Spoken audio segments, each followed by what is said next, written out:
누가복음 22장 24절에서 27절까지 말씀입니다.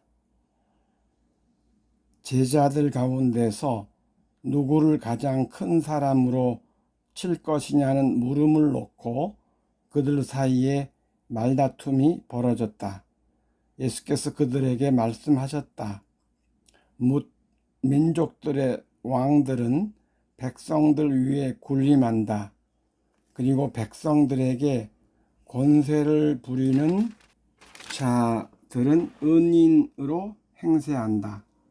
그러나 너희는 그렇지 않다.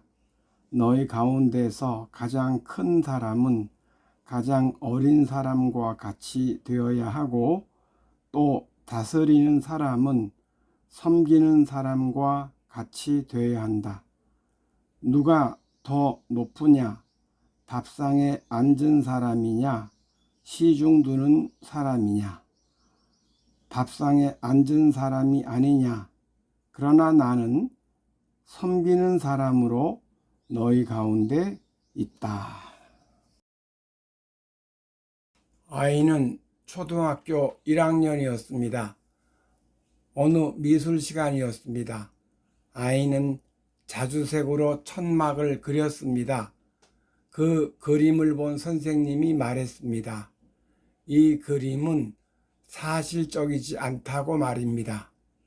자주색은 천막에 쓰이지 않는 색깔이라는 것입니다. 자주색은 죽은 사람들에게나 쓰는 색이며, 따라서 이 그림은 다른 아이들 것과 함께 교실 벽에 걸어줄 수 없다고 말했습니다. 아이의 마음에 어두운 밤이 내려와 앉았습니다.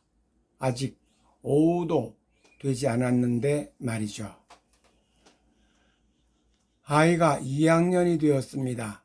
선생님도 바뀌었습니다. 역시 미술 시간이었습니다. 선생님이 말했습니다. 아무거나 그리고 싶은 대로 그려라. 무엇을 그리든 자유라는 것입니다. 그러나 아이는 아무것도 그리지 못한 채 백지만 책상 위에 달랑 얹어놓고 있었습니다. 선생님이 교실을 한 바퀴 돌아 아이의 자리까지 왔을 때 아이는 심장이 콩콩 뛰었습니다. 선생님은 그 큰 손으로 아이의 머리를 쓰다듬더니 부드러운 목소리로 말했습니다. 들판에 온통 하얀 눈이 내렸구나. 정말 멋진 그림이야. 그 말을 들은 아이의 마음에 하얀 한방눈이 내렸습니다.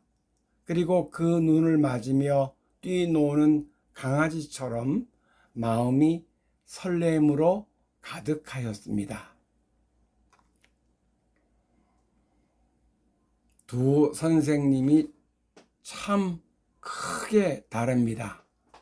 1학년 선생님은 아이의 기를 죽이는 선생님이었고, 2학년 선생님은 아이의 기를 살리는 선생님입니다. 1학년 때 선생님은 아이에게 트라우마를 안겨주었습니다. 2학년이 된 아이는 그 트라우마 때문에 아무것도 그리지 못했습니다. 그런데 2학년 선생님은 그 트라우마를 치유해 주었습니다. 1학년 때 선생님은 아이를 공격한 것이고, 2학년 선생님은 아이에게 사랑을 전한 것입니다. 그 사랑으로 아이의 트라우마가 치유되었습니다. 지난 주일에 갑돌이는 인생은 악하고 추한 거로 생각하고, 갑순이는 인생은 아름다운 거로 생각한다고 했습니다. 갑돌이와 비슷한 생각을 하는 사람이 있고, 갑순이와 비슷한 생각을 하는 사람이 있습니다. 이를 줄여서 갑돌이형 인간과 갑순이형 인간이라고 표현하겠습니다. 갑돌이형 인간은 세상을 거친 거로 지각하기에 자신도 세상에 거칠게 반응하게 됩니다. 갑순형 인간은 세상을 아름다운 거로 지각하기에 자신도 세상의 아름다움으로 반응하게 됩니다. 오늘 이야기의 1학년 때 선생님은 갑돌형 인간이고 2학년 선생님은 갑순이형 인간이라고 볼 수 있습니다. 본문을 보십시오. 예수님은 두 사람을 내세우고 있습니다. 밥상 앞에 앉은 사람과 시중 드는 사람입니다. 그러고는 누가 더 높으냐고 물으십니다. 물론 밥상 앞에 앉아 시중 받는 사람입니다. 그런데 예수님은 당신이 시중 드는 사람으로 우리 가운데 와 있다고 말씀하십니다. 따라서 우리도 시중 드는 사람으로 살라고 하십니다. 밥상 앞에 앉은 사람은 주인이고 시중 드는 사람은 종일 것입니다. 그렇다면 예수님은 우리에게 주인이 아니라 종의 팔자로 살라는 것입니까? 그런 의미는 아닙니다. 사회적 신분을 말하는 것이 아닙니다. 사람을 대하는 마음 자세를 가리키는 것입니다. 사회적 신분이 어떠하든지 시중 드는 사람의 자세로 이웃을 섬기라는 겁니다. 왕이라 하더라도 부자라 하더라도 시중 드는 사람의 자세로 이웃을 섬기라는 겁니다. 그렇다면 시중 드는 사람의 자세는 어떠해야 할까요? 자기중심적이지 않아야 합니다. 곧 무게중심이 상대방에게 두어져 있어야 합니다. 구체적으로 말하자면 상대방에 대해 깊은 관심과 섬세한 배려가 있어야 합니다. 상대방이 지금 기분이 어떤지, 어떤 마음 상태인지, 몸의 컨디션은 어떤지 등에 대해 모른다면 제대로 시중을 들 수 없을 겁니다. 따라서 제대로 시중을 들려면 우선 상대방의 상태를 잘 알아야 합니다. 그리고 그 상태에 알맞게 돌봄을 제공해야 합니다. 예수님은 그것을 섬김이라고 표현하셨습니다. 따라서 섬김은 진정한 사랑의 자세에서 비롯됩니다. 앞의 이야기에서 2학년 선생님은 시중 드는 자세로 아이를 대한 거라고 말할 수 있습니다. 참 좋은 선생님은 아이들을 대할 때 시중 드는 자세로 대하는 겁니다. 아이들의 마음을 헤아리며 지지와 격려와 사랑으로 대하는 것입니다. 그리하여 아이들의 기를 살리게 됩니다. 그런 선생님은 마음의 상처를 입고 아무것도 그리지 못하고 있는 아이에게 들판에 온통 하얀 눈이 내렸구나. 정말 멋진 그림이야. 라고 말하게 됩니다. 어떤 사람이 간호사가 되기 위해 간호학교에 입학했습니다. 입학한 지 2달이 지난 어느 날이었습니다. 교수님은 수업 시간에 강의 대신에 간단한 문제가 수록된 시험지를 돌렸습니다. 수업을 착실하게 들었던 그는 별로 어렵지 않게 문제를 풀어나갔습니다. 그러다 마지막 문제에서 막혔습니다. 우리 학교를 깨끗하게 청소해주는 아주머니의 이름은? 그는 당황했습니다. 이것이 시험 문제라고 할 수 있는가? 하고 반발하는 마음이 올라왔습니다. 그는 그 아주머니를 여러 번 봤습니다. 검은 머리에 키가 크고 나이는 50대쯤이었습니다. 하지만 이름은 알 수 없었습니다. 그는 마지막 문제의 답을 공란으로 두고 답안지를 제출했습니다. 모두 답안지를 제출하고 난 후 한 학생이 마지막 문제도 점수에 반영되는 거냐고 물었습니다.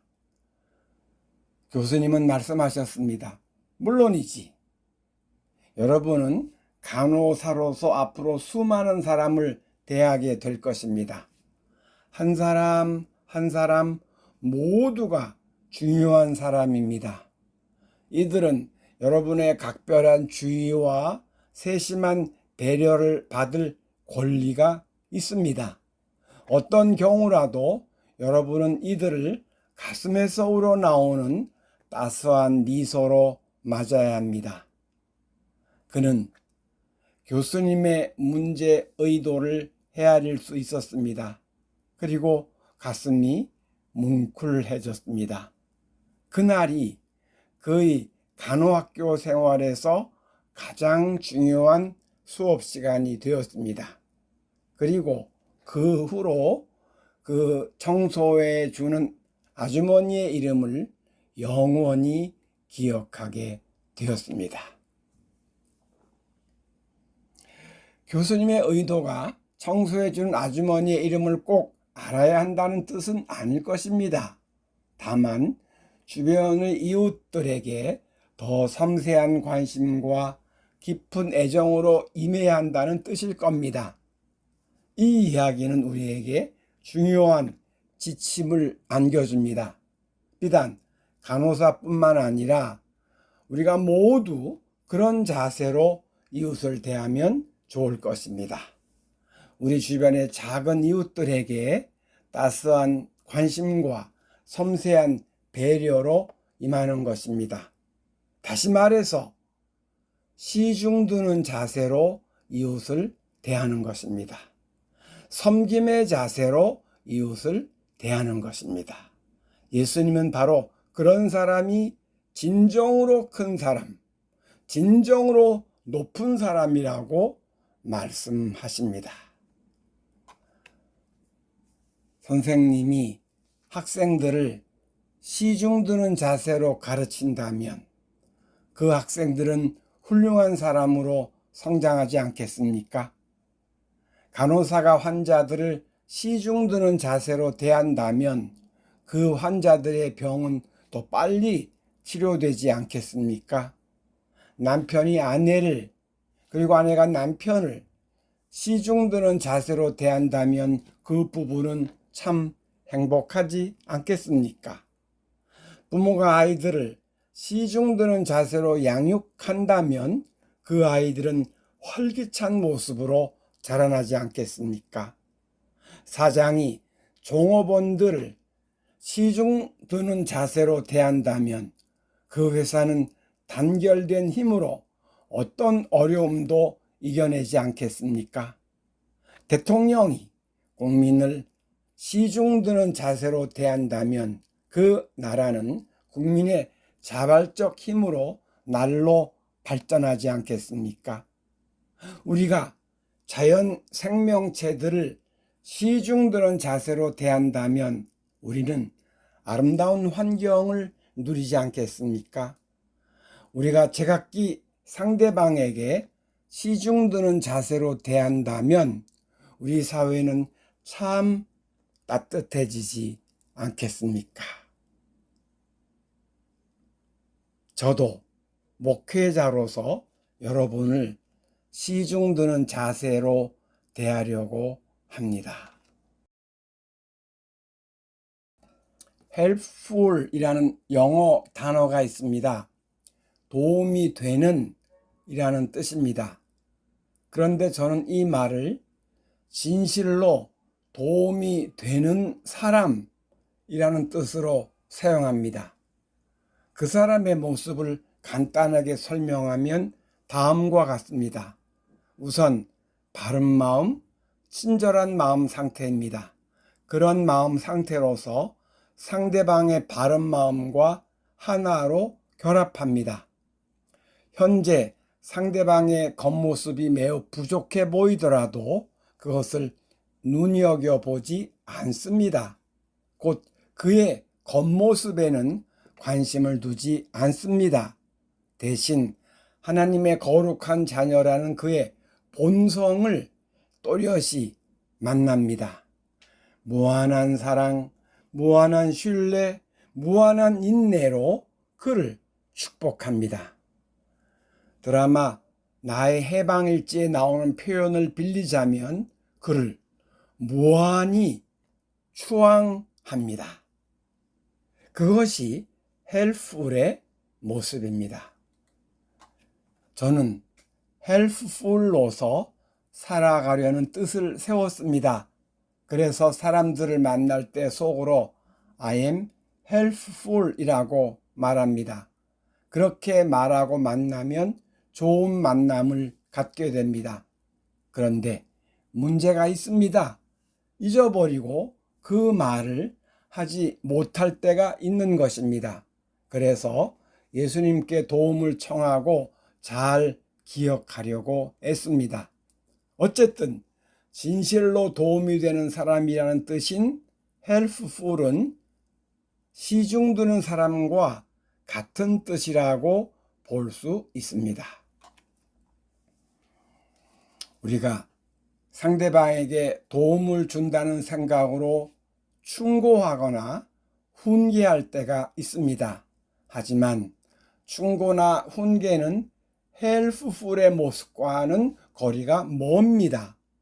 왜냐하면 충고나 훈계는 그런 마음에서 비롯되기 때문입니다. 헬프풀은 그저 상대방의 말을 경청하고 공감하고 지지해 줍니다. 상대방의 모든 행동을 허용합니다. 그러다 자기 생각이 아니라 성령의 인도에 따라 지혜로운 권면을 전하기도 합니다. 이렇게 생각하는 사람이 있을 수 있습니다. 내 코가 석잔데 무슨 남을 돕느냐고 말입니다. 혹은 나는 남을 도울 능력이 없는 사람이라고 말합니다.